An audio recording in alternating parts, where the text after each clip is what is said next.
My fellow Americans, I want to speak to you tonight about the troubling events of the past week. As I have said, the incursion of the U.S. Capitol struck at the very heart of our republic. It angered and appalled millions of Americans across the political spectrum. I want to be very clear. I unequivocally condemn the violence.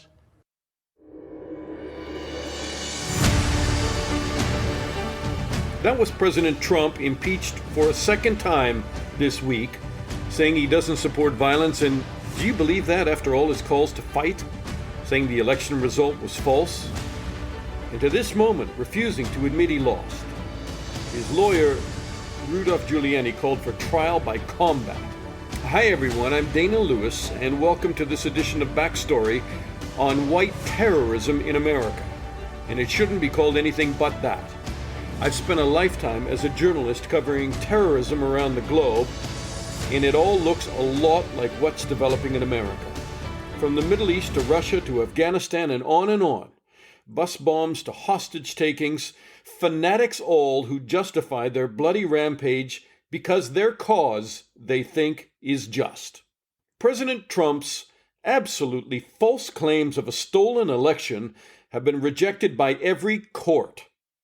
But it's ignited people who believe their president was a victim.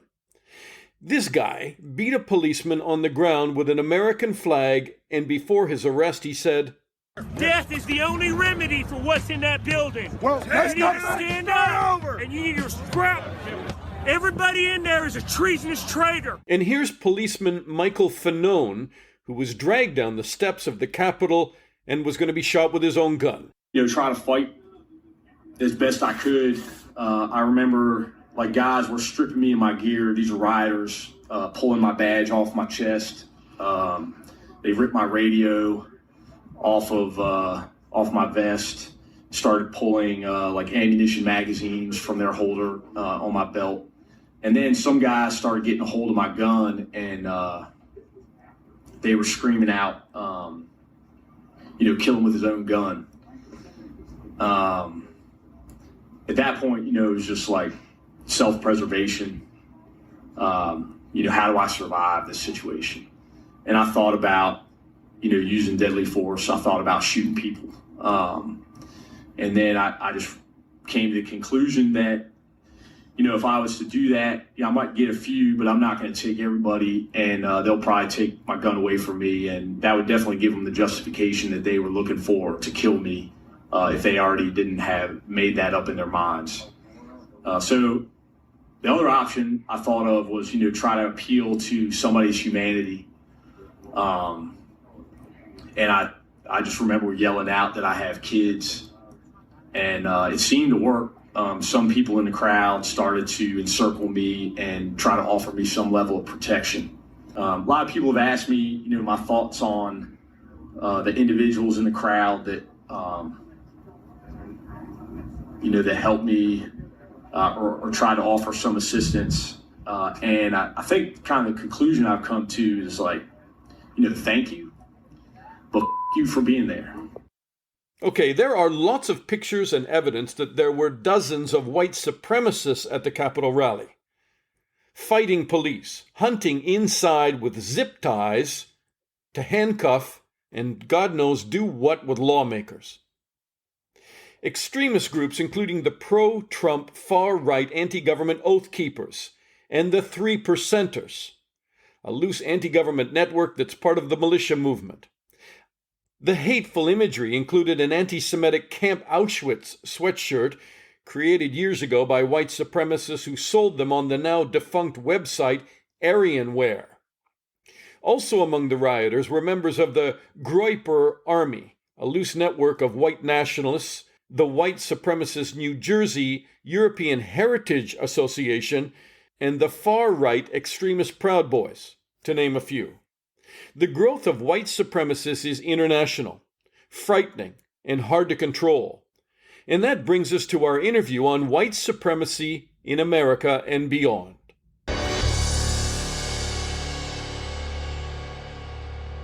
All right, joining me now from New York is Naureen Chowdhury Fink, the executive director of the Soufan Center, which is pretty much a security-focused think tank, or that's how I would describe it, based in Washington and in New York. Hi, Naureen, how are you? Hi, Dana. Good morning from where I'm sitting in New York. Thanks for having me. What an incredible time in America. And what would you say is the biggest security threat right now? You use the word incredible because I think none of us could have imagined the year we're looking at, not just COVID, but everything else we're seeing. You asked about the biggest security threat. And I think that in the midst of a pandemic, we are seeing white supremacists and conspiracy theorists and anti-government groups willing to use terrorism in the name of political change in the United States. And to me, that is the most, and not just to me, certainly by many intelligence assessments and accounts, the gravest terrorist threat to the United States right now. And it takes us a long way in a very short time from the days of 9/11 and Al-Qaeda and Islamic groups, Islamic extremist groups representing a threat to the United States. How suddenly has this mushroomed so quickly, if I can say it's quick? Sure. Well, first of all, we're looking at the 20th year anniversary coming up of 9/11. So it has been 2 decades and an eventful one at that. So we've seen things evolve and change. I think we've seen the white supremacist groups, there's a long history there. And certainly you and I just very briefly mentioned the right, a lot longer than 20 years. But exactly. So we are building on a movement that has been there for quite some time, certainly in this country. But we know that a lot of dynamics sometimes, I hate to use the word accelerate in this context, but you have catalysts. And certainly with the infusion of the internet, disinformation, QAnon, sort of this deteriorating trust in government. I'm going to use a really long word and mess it up here. Anti-establishmentarianism kind of take hold in the United States and elsewhere.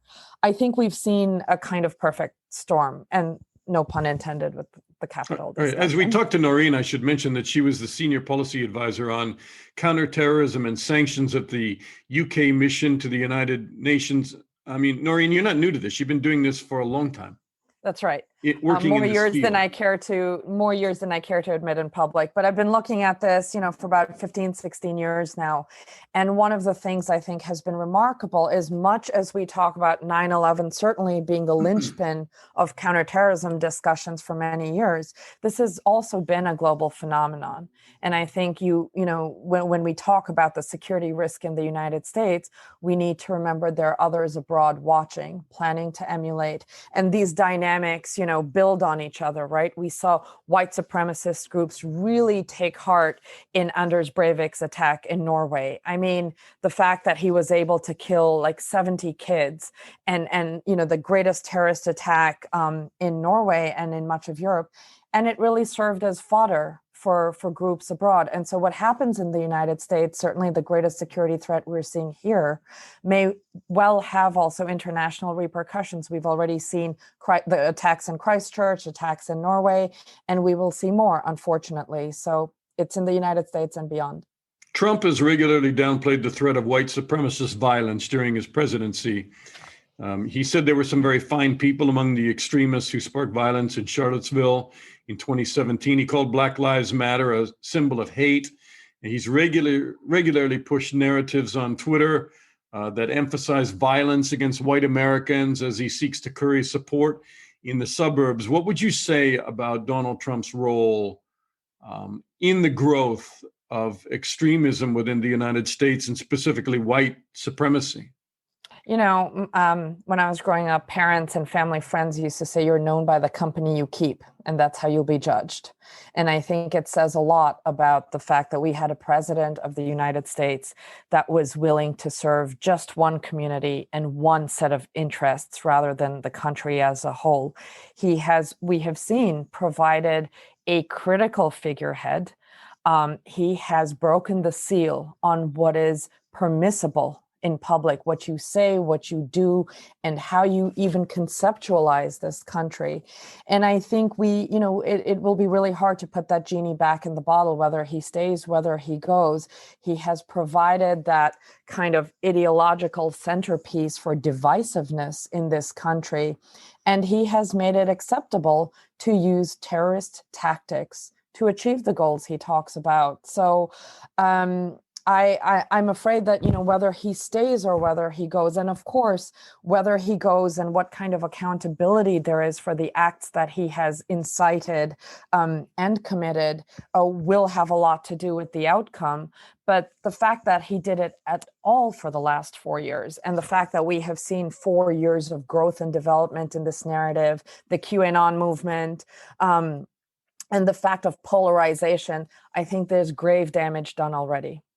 Is MAGA, Make America Great Again, that movement, is that a terror threat? James Comey, the former head of the FBI, says it is, or aspects of it, to quote him directly. I think that's a very important nuance aspect of it. We certainly live in a country where people are free to have different ideas of what constitutes greatness in government. And certainly, I'd like to think America was great before, but if they feel, if there's aspects of the MAGA movement that think there should be improvements in government, I'd be very hesitant to live in a country where they couldn't have their say. What I think is extraordinary is when it tips into the use of violence, as we saw in the Capitol. What happened on the Capitol doesn't just, it will not obviously just affect Democrats. Once that is done, the use of violence for that kind of politics should have been a seal that we never break. And so I don't really want to talk about the MAGA movement as a whole, because as in any political movements, we will see nuances and layers of, some people who just have different political ideas and we can disagree, but debate them. And some people who are willing to use violence. And I think it's that latter group we need to be careful of. Well, how big a role do you think white nationalism played in the attack on the Capitol? A huge role. I mean, if we just look at the images, just imagine that was a group of Muslims. I mean, we talked about 9/11, we talked about the last 20 years of the global war on terror. If that was a group from the Muslim community in the United States storming the Capitol, we would not be debating the nuances of terminology like insurrection or terrorism or rebellion. We would certainly hear it called out as terrorism. And so I think there was undoubtedly a sense of entitlement, a sense of privilege, a sense of impunity tied to white supremacist and white nationalist ideas. We sitting here in Brooklyn and New York, we saw last year what the Black Lives Matter protests were treated like. We can imagine, as I said, if these were communities, not just Muslim communities, any communities of color that tried to perpetrate those acts we saw last week, there would be no debate about a law enforcement response. A lot of this has to do with a community feeling so entitled and so privileged and able to do this. So, and is that why we see, shockingly, off-duty policemen that were in that crowd, flashing badges, assaulting other policemen or using their badges to gain access, firemen, elected members of office, soccer moms. But I mean, there were official people there and a lot of these policemen have gone back to their states now, and they have been suspended and will probably be prosecuted. Yeah, and I think in the coming days and weeks, we will see what appears to be a very strong response to those who have dishonored their badges and participated in this. But, we are seeing reports of infiltration across the world in different law enforcement, military, police, armed services by white supremacist, far-right extremist groups, and we have to remember these are individuals as well. There is no uniform code, there's a uniform code. I mean, there's no universal kind of person, right? So we will see individuals of different political and ideological color. I think it's gravely, gravely concerning. And I think very much a sort of white supremacist entitlement means that many signs of this may have gone under under noticed, underreported. And, we at the Soufan Center and others have been calling out the white supremacist threat as something that needs to be taken far more seriously, needs far more resources allotted to it. And we hadn't seen that happening. I mean, in Germany, when in fact, I read that Ali Soufan, who was formerly with the FBI and dealt with international terrorism. In fact, he has been threatened for his calls to name some of these groups terrorist groups and have them outlawed. I mean, if I can use that term. Yeah, well, absolutely. And I think the Soufan Center was out front last year calling this out as the next, gravest domestic threat from domestic terrorism. But we still did not see the kind of preventive action, the kind of resources allotted to investigate and understand and preempt this threat, as we saw with jihadists. But why is that? Is it because they underestimate them or because they accept them? Well, I think it is easier to talk about the threat outside where you don't have political, financial, familial, community relationships, right? We can talk about international terrorist groups. We can talk about monitoring individuals abroad or from abroad because they're not us. It's not in our community. And so from a political, social, economic point of view, and in many ways, it's easier to monitor foreign threats. Legally speaking, of course, we don't have a domestic terrorism law. And so we can take different kinds of action when the threat is from abroad. So just explain that to me, because a lot of people don't understand that. I mean, if you classify some of these groups like, for instance, Proud Boys or Gagsden Flags, or I mean, whatever the group is, if you classify them as a terrorist organization, then that allows the FBI a lot more leeway in terms of investigating them, in terms of surveillance, in terms of monitoring electronic surveillance and also physical surveillance and all of that. And it allows people to look into their financing, does it not? Absolutely. And I think that latter clause is especially important also because it means you can look at material support to these groups. And we know that, such groups don't just recruit fighters and financiers, right? They are now advertising for doctors and medics and logisticians and whatnot. So they're looking for a wide array of material support and classifying. Yes. In fact, they're echoing very much, what ISIS had done. ISIS had said, you don't have to be a fighter to come to the caliphate. You can come be a doctor, a nurse, a teacher, come be who you want to be in the caliphate. And we are seeing a lot of that now where groups are putting out ads saying, for example, you don't have to be a fighter if you want to be like a medic and come help us. And we're seeing ads and pictures like that. So I think they definitely speak to each other. More broadly, we've seen white supremacist groups really echo some of the learning from jihadist groups, from Al-Qaeda, from ISIS, how to make bombs, how to radicalize, how to organize, how to mobilize. They're definitely learning from each other. So yes, to your question, a domestic terrorism law would enable a lot of the actions which you outlined. However, there's also very valid concern about the potential for overreach, right? And how do we make sure that there's very strong criteria for designating a group as terrorists? I would be very wary of others who would want to suddenly, designate Black Lives Matter protests as terrorist action. I would be wary of using the terrorism label all the time without really thinking through the repercussions on civil liberties. Seems pretty simple to me. I don't say it in a naive way, sure, because I've been in other countries where they have tried to deal with some of these groups. And if you designate somebody a terror group, you are saying that they are going to take some kind of armed action to terrorize the public or represent a armed threat to the state. So it's not that, you don't like a posting on the internet and you say that, he's a terrorist. It would have to be some kind of planned conspiracy to develop a physical threat and attack in America? Why is it so complicated? Well, I think because many of the actions that we would consider preparatory or leading up to it are protected in the United States. So you have free speech, which allows you to say whatever, certainly there's hate speech, but, a lot of the preparatory speech and narrative and, what we would, even in the UK and other places, maybe look at online harms and incitement, in the United States, it's protected. Of course, you can carry weapons here. So you can say many of these things and you can carry your weapon and you can happen to be walking past, somewhere that you think is a good target.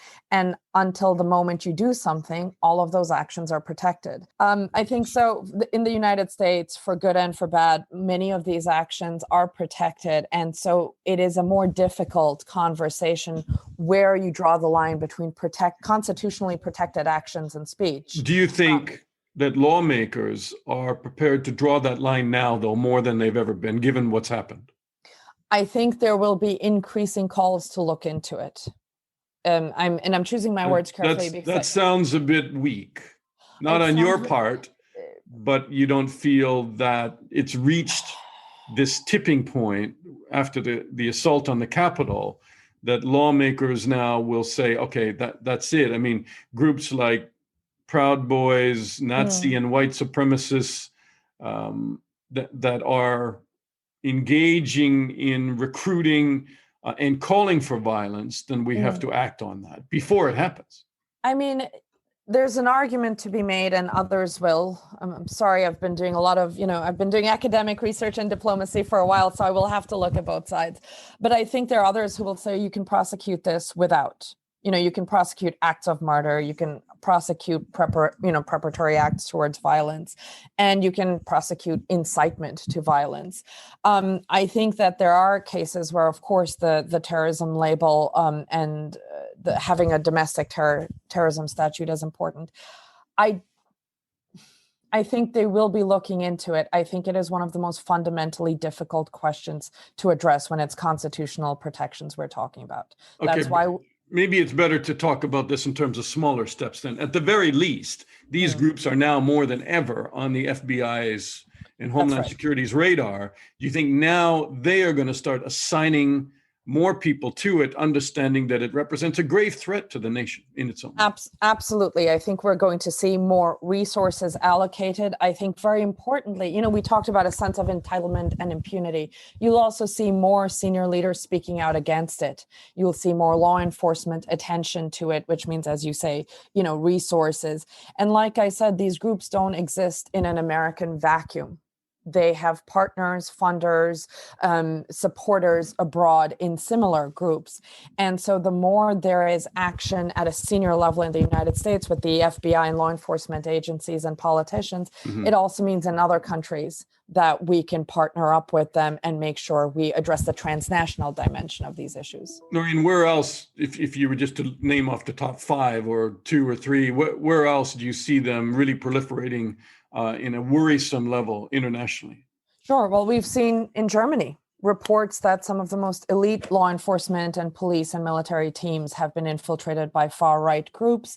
We've also seen the German government take very early and decisive action to allocate resources and address this head on. I think it was, I want to say $80 million was maybe euros. I'm sorry about that. I don't have the exact figure, but a large amount of money in the 80 million sort of estimate has been allocated now to look into it. The government is on notice and very public in addressing this as a threat, calling it unacceptable and launching investigations. Certainly Norway, we saw after the Breivik attacks, went very, very quickly into investing a lot more in prevention and addressing violent extremism writ large. And certainly New Zealand and France, in the aftermath of the attacks in Christchurch, we have seen they launched the Christchurch call and are working very closely to look at the online dimension of this. And this is what the UK also supported. Prime Minister Boris Johnson had committed resources to looking at what is happening online to these groups so that we can work on addressing their online presence. So how big do you think it is in America? Because probably a lot of people had the impression that, there's some guys living up in the mountains in Tennessee or something, and, that it's very fringe. It seems like it's evolved to become far more mainstream. When I take a look at some of those videos from around the Capitol, I was shocked at and read about the different groups that were participating. I mean, Proud Boys, QAnon, which is a right-wing wingy cult, Nazi and white supremacists, including, wearing this shirt Camp Auschwitz. Yeah, and the 6MWE.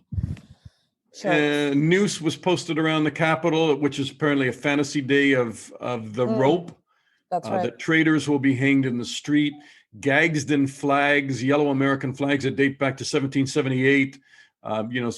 With the rattlesnake and the words "Don't tread on me" from the Revolutionary War. The 3%er flag, which I thought is quite ominous in its own way, because it said it took only 3% of American people to revolt against the British.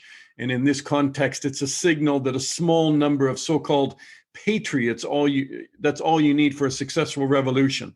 I mean, there's a wide berth of very, bizarre groups there.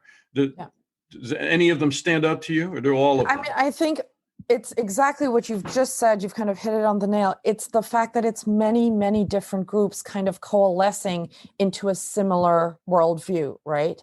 I think it is much more widespread. Like you, I think one of the most, like you just said, one of the most horrifying images for me was that noose outside the Capitol. We're so transfixed on the kind of dramatic QAnon shaman and his horns that we forget that the noose and the zip ties is really the image that we should, I think, be very, very concerned about, because so many different groups coalesced around these ideas. The ideas that the governments are traitors, the ideas that the democratic process itself needs to be upended. So this is not certainly a fringe movement. We've heard a lot of families say that, this is a concern in my community. I can no longer talk to family members because they're on some spectrum of these ideologies. I think we do have to remember, like we've seen with Al-Qaeda, with ISIS, there are some people who, just because they're anonymous online, they can say what they want. There's no real consequence. It requires no real courage or action or commitment to say things online. Mm-hmm.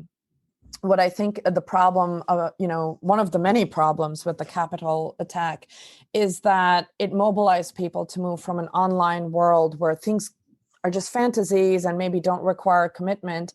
And when you have an example of people that did follow through with action, it creates a kind of, a very mobilizing narrative for those who may have been maybe on the fence about whether to move from the online into the real world.